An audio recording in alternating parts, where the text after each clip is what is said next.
Hello friends, पाँव में सूजन आना एक बहुत ही कॉमन प्रॉब्लम। आप लोगों ने भी नोट किया होगा, जब भी आप लंबे समय तक ट्रेवल कर रहे हैं या लंबे समय तक खड़े होकर काम कर रहे हैं या बैठ के काम कर रहे हैं, पाँव में सूजन आ जाती है, जो आपके सोने के बाद थोड़ी सी कम हो जाती है जब आप पाँव को सीधा रखते हैं। यानी कि जब ये सूजन आती है और चली जाती है और लंबे समय तक भी रहती है, तो क्या इसके पीछे कोई बीमारी तो नहीं छुपी हुई है? तो चलिए आज की वीडियो में हम इसी बीमारी के बारे में जानकारी प्राप्त करते हैं। मैं doctor Deepika Mundra, physician from Nashik, आज आपका स्वागत करती हूँ। पाँव में सूजन आने के वैसे तो बहुत सारे कारण होते हैं, उसमें से इम्पॉर्टेंट कारण होता है हार्ट फेलियर। हार्ट का ठीक से पंपिंग न कर पाना। हार्ट जब ठीक से पंप नहीं करता है, तो जब ब्लड बाहर फेंकता है हार्ट से बाहर, तो वो ब्लड वापस से रिटर्न यदि नहीं आ रहा है तो पाँव में सूजन कर देता है। दूसरी वजह होती है किडनी की खराबी, यानी कि नेफ्रोटिक सिंड्रोम। नेफ्रोटिक सिंड्रोम में प्रोटीन लॉस हो जाता है किडनी के द्वारा, और जब ये प्रोटीन लॉस किडनी के द्वारा बाहर हो जाता है, ब्लड में एल्ब्यूमिन की कमी हो जाती है और चेहरे पे भी सूजन आ जाती है रात को सोने के बाद। तीसरी वजह होती है लीवर की खराबी, लीवर फेलियर। जब लीवर ठीक से काम नहीं करता है तो वो प्रोटीन का सिंथेसिस नहीं कर पाता है और साथ में बहुत सारा पानी पेट में जमा हो जाता है।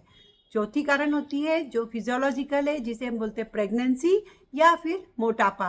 प्रेगनेंसी या मोटापे में पाँव में सूजन आने की वजह यह भी हो सकती है कि जब ब्लड वापस हार्ट से नीचे जाता है तब तो इजीली ट्रेवल कर लेता है, लेकिन नीचे से ऊपर जाने के लिए रास्ता उसे ब्लॉक मिलता है, क्योंकि पेट का प्रेशर काफ़ी बढ़ गया है प्रेगनेंसी से या मोटापे से या पेट में कोई गठान होने की वजह से। एक और वजह हो सकती है जो है डीवीटी या क्रॉनिक डीवीटी या फिर पाँव में वीनस इनसफिशिएंसी।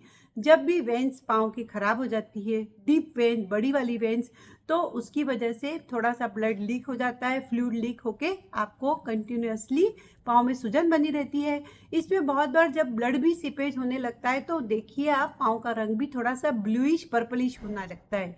ये बीमारी लंबे समय तक चलती है और इसकी वजह से बहुत बार खुजली भी आती है, और ये खुजली इन्फेक्शन होने की वजह से सेलुलाइटिस जैसी बीमारी कर देती है। तो ये सूजन कंटिन्यूअसली आती है और जाती है, जिसे हम बोलते हैं क्रॉनिक सेलुलाइटिस। एक वजह होती है डीवीटी, मतलब एक्यूट डीवीटी, पाँव की एकदम नस चौकअप हो गई है। ये काफ़ी दर्द वाली कंडीशन होती है जिसमें पाँव में एकदम तेज सूजन आती है, दर्द होता है, रेडपन होता है, और अगर आपने इसका ठीक से इलाज नहीं किया तो ब्लड क्लॉट हार्ट में जाके अवरुद्धन करा सकता है। कभी कभी लिम्फ नोड्स का ब्लॉकेज होना, लिम्फ नोड का बड़ा होना भी इसकी वजह होती है, जिसे हाथी पाँव जैसी बीमारी कभी पहले के ज़माने में काफ़ी कॉमन हुआ करती थी, अभी तो बहुत रेयर है।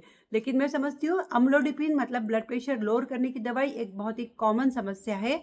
यदि आप अम्लोडिपिन का सेवन कर रहे हैं जिससे ब्लड प्रेशर कम होता है, इस दवाई की वजह से कभी कभार लाखों में एक आध पेशेंट को पाँव में सूजन आ जाती है। तो ऐसी हालत में आप डॉक्टर को रिक्वेस्ट करके अपनी दवाई भी बदल सकते हैं, इससे आपका सूजन कम हो जाएगा।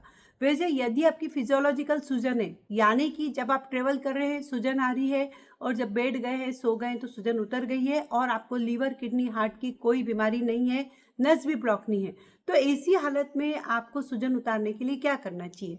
इम्पॉर्टेंट रहेगा कि आप स्टॉकिंग्स पहने, इलास्टिक स्टॉकिंग्स, ताकि सर्कुलेशन अच्छा रहेगा। और दूसरा तरीका होता है अपनी काफ मसल्स को एक्टिवेट करना, यानी कि बार बार अपने पाँव के उंगली पे खड़े होने की कोशिश करना, इस और नीचे उतरना। जब आप उंगली पे खड़े होने की कोशिश करते हैं तो पाँव की मसल्स, जिसे बोलते हैं काफ मसल्स, वो स्ट्रांग हो जाती है, जिसे हम सेकंड हार्ट बोलते हैं, जो हमारी बॉडी का दूसरा हृदय है। यदि आप काफ मसल को स्ट्रांग बना पाए एक्सरसाइज के द्वारा, तो काफ़ी सूजन उतरने में आपको फ़ायदा होगा। क्योंकि जो पाँव की सूजन आपको दिख रही है, इसका मतलब हम समझ लेते हैं कि ऑलमोस्ट 2 से 3 लीटर पानी तो पाँव में भर ही जाता है जब भी सूजन आती है। इसलिए पाँव की सूजन को इग्नोर न करें, क्योंकि इससे काफ़ी दर्द भी होता है और कभी कभार कॉम्प्लिकेशन, मतलब सेलुलाइटिस इन्फेक्शन भी होता है।